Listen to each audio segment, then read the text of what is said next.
Les Mbappé lovers vont devoir apprendre à lire entre les lignes. Parce qu'en zone mixte, il a attaqué Arbeloa gratuitement. Tout comme c'est gratuit de vous abonner à la chaîne et de liker cette vidéo. Donc, c'est un ouf. Parce que hier, il a fait comprendre aux journalistes que Arbeloa lui avait dit qu'il est le quatrième attaquant du Real Madrid. Oui, je répète. Arbeloa lui avait fait comprendre qu'il est le quatrième attaquant du Real Madrid derrière Gonzalo, Vinicius et Mastantuono. Ensuite, il a déclaré que le Real Madrid était meilleur en première partie de saison, le club était structuré, mais en deuxième partie de saison, tout a changé et ils ont tout perdu. Parce que lui, il était avec le coach Xabi Alonso, on le savait, et aujourd'hui, ils ont tout perdu. C'est pas assez? Non. Mbappé, il avait des choses à dire parce que, selon lui, les cris, les sifflets, ça ne lui fait rien du tout. Il n'en a rien à secouer parce que on lui avait autorisé d'aller prendre du bon temps en Italie et il n'était pas le seul. Il n'était pas le seul à avoir la permission d'aller prendre l'air et prendre du bon temps avec sa copine. Donc lui, il n'a rien à foutre.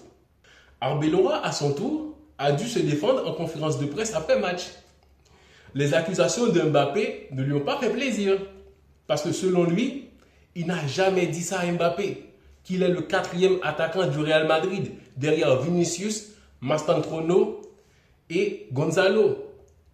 Parce que Mbappé, il n'était pas sur le banc le match précédent, car il ne voulait pas jouer. Donc, selon lui, ce n'était pas logique qu'il soit titulaire le match précédent. Parce que lui, il ne voulait pas jouer. Et en plus, selon Mbappé, ils étaient meilleurs en première partie de saison. Arbeloa, lui, il a répondu que c'est normal que Mbappé puisse dire des choses pareilles parce que en première partie de saison, il avait marqué à peu près 25 buts. Alors qu'en deuxième partie de saison, ce n'était pas le cas. N'oublions pas, le Real Madrid a quand même remporté le match contre Oviedo 2-0. Pourtant, au vestiaire, c'est la guerre.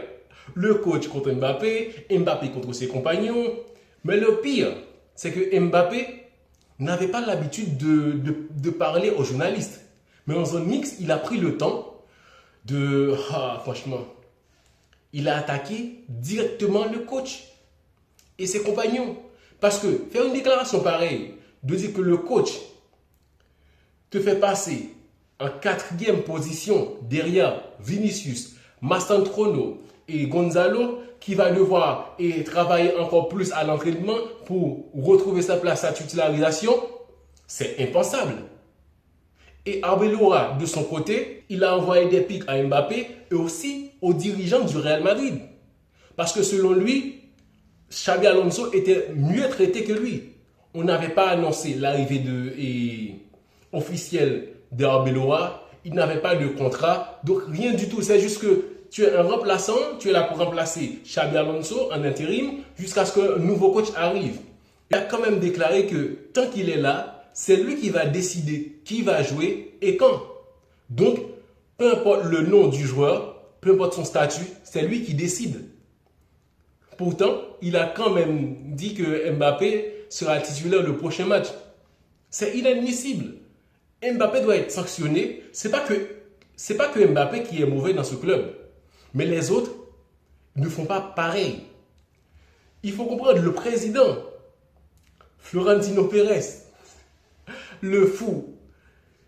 Pendant sa campagne, là, il fait le tour de la presse et il a aussi fait des déclarations que Mbappé est le meilleur joueur du monde. Imagine un peu cette dinguerie.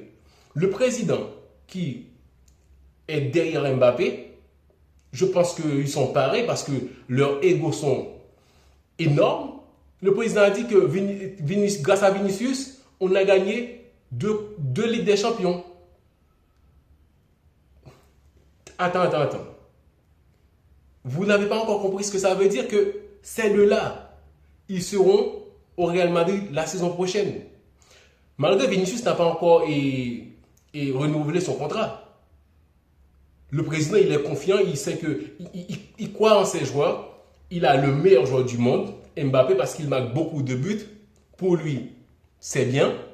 Et aussi Vinicius, qui est de la maison, il a déjà fait gagner 2 Ligues des Champions. Alors, si vous pensez que Mourinho, c'est la solution à ces problèmes, vous êtes trop naïf.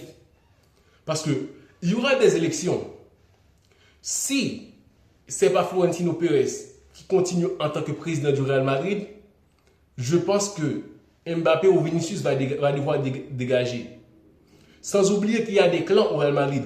Bien après le départ de Xabi Alonso, le vestiaire était divisé.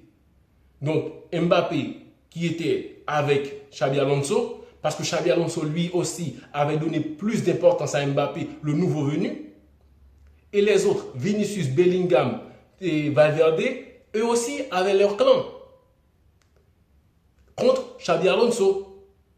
Et ça continue. Le club est divisé. On ne sait plus qui est qui dans le vestiaire. Et le président, on le questionne parce que ça ne va pas.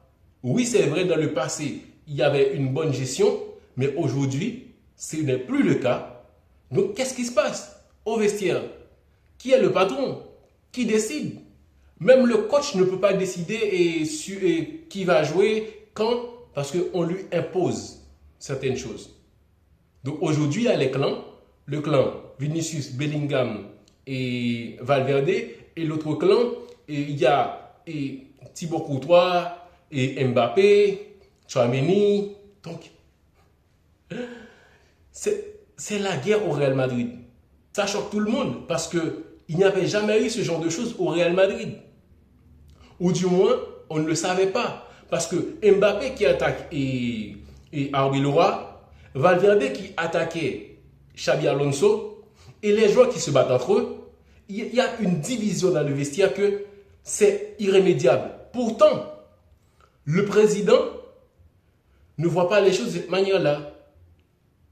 Il va quand même continuer avec ces mêmes joueurs.